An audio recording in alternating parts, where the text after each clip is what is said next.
Hello, everyone. Benjamin Lindsay here, managing editor at Backstage. Gonna give the Laudie a minute to join us right now. We are going live with actress Jessica Barden. She's kind of making the rounds, talking to people like me about her new movie Holler. That's hitting limited screens this Friday, June 11th. She also is promoting MTV Films' Pink Skies Ahead, which premiered last month. Plenty to talk about here. You know her best from End of the Fucking World on Netflix.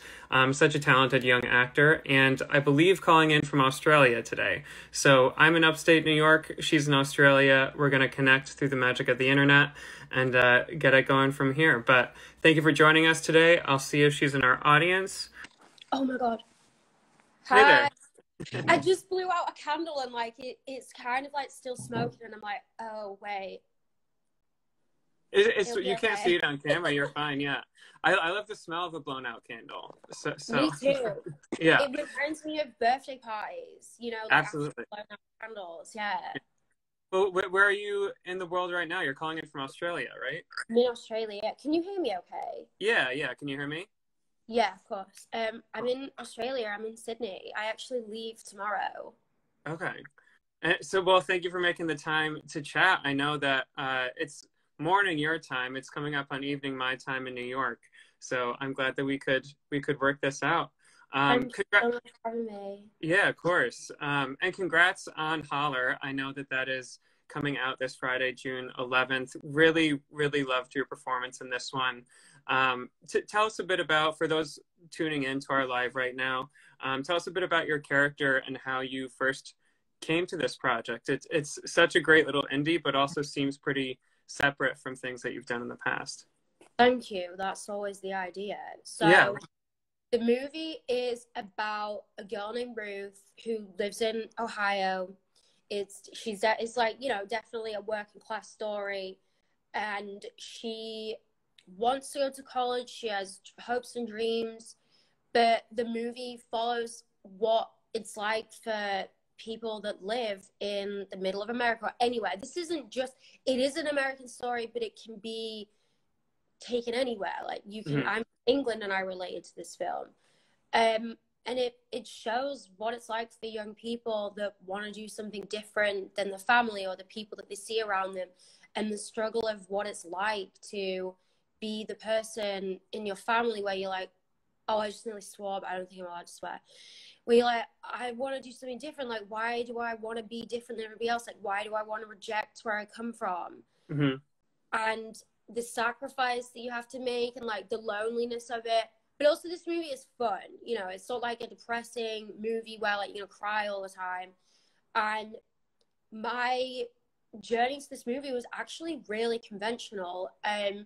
I was sent the script, I read it, I did an audition. Well, I met Nicole first, and Nicole was like, this is going to be the hardest movie that you've ever made. Like, I'm going to challenge you so much. And I was like, really? Seems like she thinks that I can't do it. So guess I'm really going to try to get this role. And then I did everything, I did improvisations in the audition room that, looking back, like probably didn't make any sense to me whatsoever. And yeah, I auditioned for it. I don't get straight offers for things. So I just audition. Fair enough. Do you usually find yourself pulling little tricks like that? Are you doing improvisations in the audition room very often? Or what I was a child actor. I was a child actor, okay? So, like, there's still a part of me where I am, in a certain situation, I will just, like, be a show-off. And it either works and people are like, oh, they find it funny, or they're like, what is wrong with her? I don't know how to describe it. Like, do you want to know what it is? Like, I feel like I really know myself a lot as a person and as an actress, and I feel really grateful for that. So when I read something and I read for it and I audition for it, I know if I'm right for something and I know if I'm not. So when I know that I'm not right for something, I step away from it. And when I know that I'm right for something, I want to work really hard for it, and I do whatever I can. Yeah. And what a gift to have kind of that self-knowledge. I feel, as you say, you kind of grew up being an actor. You've been an actor for more years than you haven't been at this point. So that's kind of, that only comes with the experience, right? Yeah, it's a weird journey, but I love it. You know, as I get to the end of my 20s, I just wrapped a job yesterday actually. That was quite a big TV job, and I mean, obviously, I have done TV shows, but the end of the effing world, you know, was actually very small. It Hmm. was a small TV show that ended up growing by itself. I wrapped probably the biggest TV show that I've ever done, and I did really feel proud of myself because it was a very quick job. Like TV is a very quick world, and I did kind of take a second to look back and be like, wow, like I have adapted to so many different things in my career so far because Hmm. the industry has changed so much since I was younger. I Yeah. remember when nobody wanted to be in a TV show, you know, like everybody wanted to do movies. So you've got to you've got to be wily, you know, like Yeah. you've got to adapt as you go to stay in the industry. I like it. I like it. What did your through the years, did you go through any structured training when it came to acting? Any technical training, or has it mostly been kind of learning on the job? I didn't do any training. I didn't even go to school. I was Okay. so kid. So, you know, I really kind of did have the weight of the world on my shoulders. I'm joking. Um, but, you know, I did school in a room with no windows, and I'm all right. You know, Right. I'm Look all at you right now. with it. Yeah. But look, I worked with Mark Rylance when I was 16. I did a 3-hour show with him when I was Hmm. 16 for a year and a half. So there's a lot of things that I remember from working with Mark Rylance. And I also worked with another person that sticks out is when I worked with Stephen Frears, again when I was like 17. Hmm. And he was extremely influential on me wanting to stay doing this the rest of my life. So before I was, you know, when I was still a teenager, I was extremely lucky. I worked with these really successful and also extremely kind people, and I learned so many things from them. Well, I was actually curious too. I'm glad that you mentioned Stephen and Mark. We've actually had Mark on our cover just last year. Obviously, one of the Amazing. greats. Incredible, incredible. But in your last two films, Pink Skies Ahead, you have Marcia Gay Harden, you have Pamela Adlon in Hollers. Just really, really great scene partners. Yeah. I'm curious in your book, what makes a good scene partner? What excites you when you have that kind of chemistry with someone on set? I like people that don't want to talk about it a lot before we do the scene, Yeah. which, you know, I mean, that's the only thing, but what makes a great scene partner? Just somebody that has their own process as well, and somebody that is confident in that. I love acting with other people. I love not knowing what they're gonna do. I love not knowing what to expect. I don't care if people forget their lines. I like things to be really in the moment.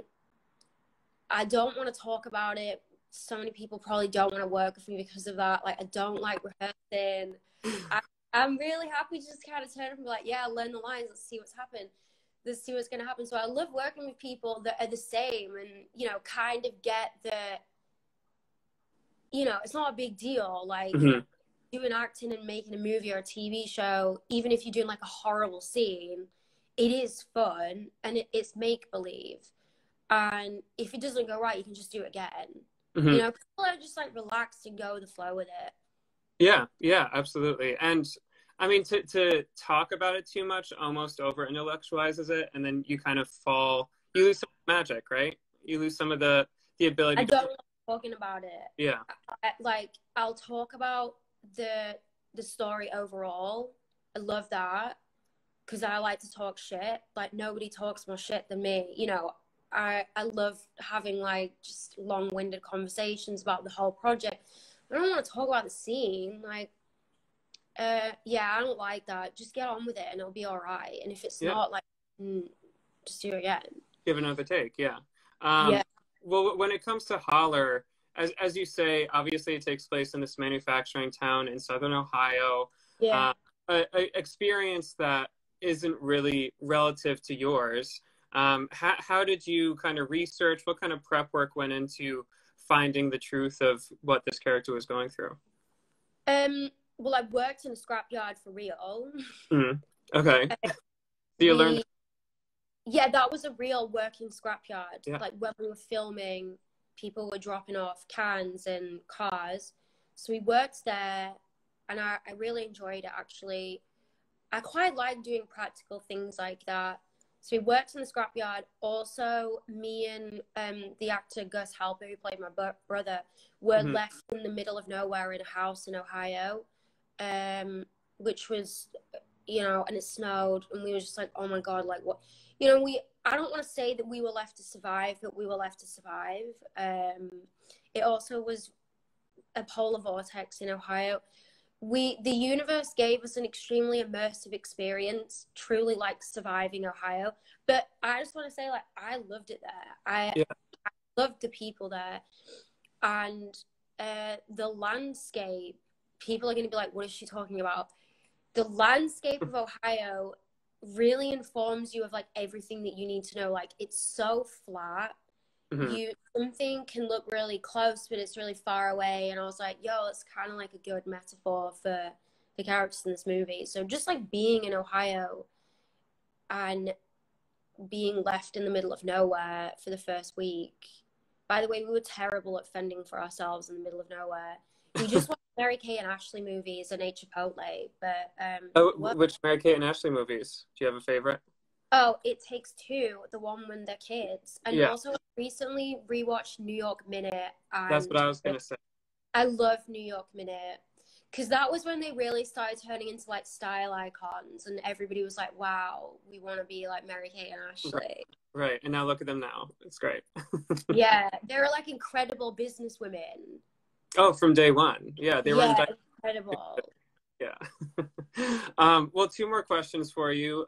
Considering that the Backstage audience are kind of the working actors of the world, you say that you auditioned for this film. You're still in a position in your career where you're hitting the audition room, doing the self-tapes. Do you have any advice that you've either been given or that you learned yourself along the way in terms of nailing the audition?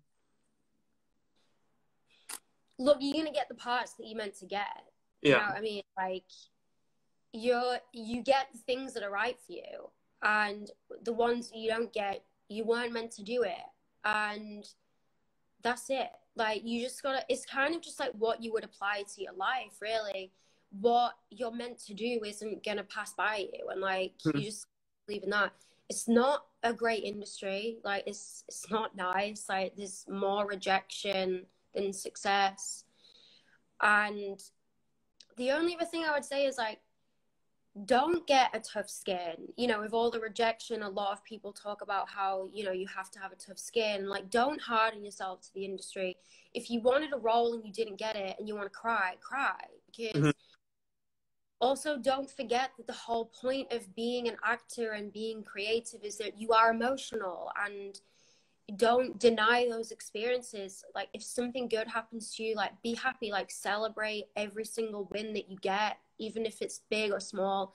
Don't compare yourself to anybody else, and just feel everything and be upset when you want to be upset. Like, you know, you don't have to be indestructible to be an actor. It's actually the complete opposite. You want to try and stay as normal and as vulnerable as you can, because that's just a person.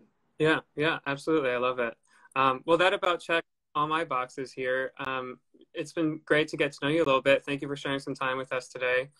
Safe travels tomorrow. You said you're leaving Australia. Is that right? Yeah, thank you so much. Thank you, everybody, for tuning in and watching. And I'm sorry that I couldn't say hi, like respond to any of your comments, but I've seen a lot of them. And thank you for watching. People are saying hi. They're excited. And yeah, thanks everyone for tuning in, and we'll see you next time. Bye-bye. Bye. Thank you. Enjoy the rest of your day. Bye.